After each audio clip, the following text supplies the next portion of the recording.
Et notre invité ce matin sur nos antennes Europe 1 et CNews, c'est le président du Sénat, Gérard Larcher. Nous sommes à quelques semaines, monsieur le président du Sénat, de ce congrès Les Républicains. Et certains se disent finalement, est-ce que la personnalité de droite en vue de 2022 n'est pas déjà choisie? Emmanuel Macron. Écoutez, je crois qu'il n'y a pas de confusion à avoir. Emmanuel Macron n'est pas un homme politique de droite. Je vais prendre l'exemple, qu'est-ce qu'être à droite? Aujourd'hui, c'est maîtriser les dépenses publiques.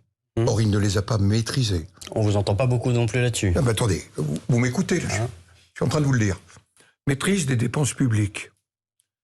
Plus 100 milliards de 2017 à 2019 de dépenses publiques.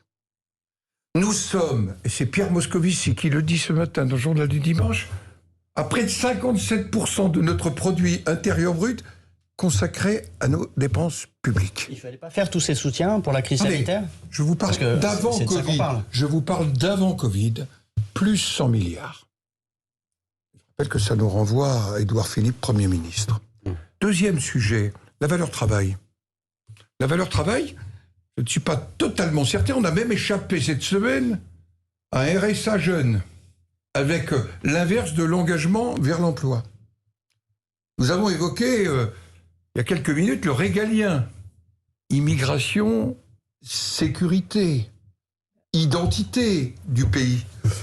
Souvenez-vous des premières déclarations du président de la République, avant que nous en arrivions au discours des Mureaux. C'est un point extrêmement important. Puis un sujet majeur, je comprends pas. La décentralisation. Non, sur les sujets régaliens, en quoi Emmanuel Macron n'est-il pas crédible et en quoi son ministre de l'Intérieur... Écoutez, on attend de voir les résultats.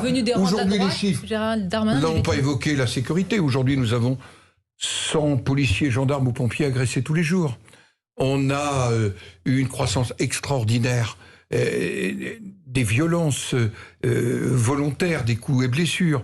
Donc, aujourd'hui, Emmanuel Macron n'incarne pas ce que la droite entend incarner dans cette alternance. Comment se fait-il alors qu'il séduise une partie de votre électorat? Parce que je pense que nous ne sommes pas encore incarnés, parce que nous avons vécu le séisme de 2017, et qu'aujourd'hui, et c'est l'enjeu des semaines que nous avons devant nous, des mois que nous avons devant nous, pour retrouver la confiance des Français.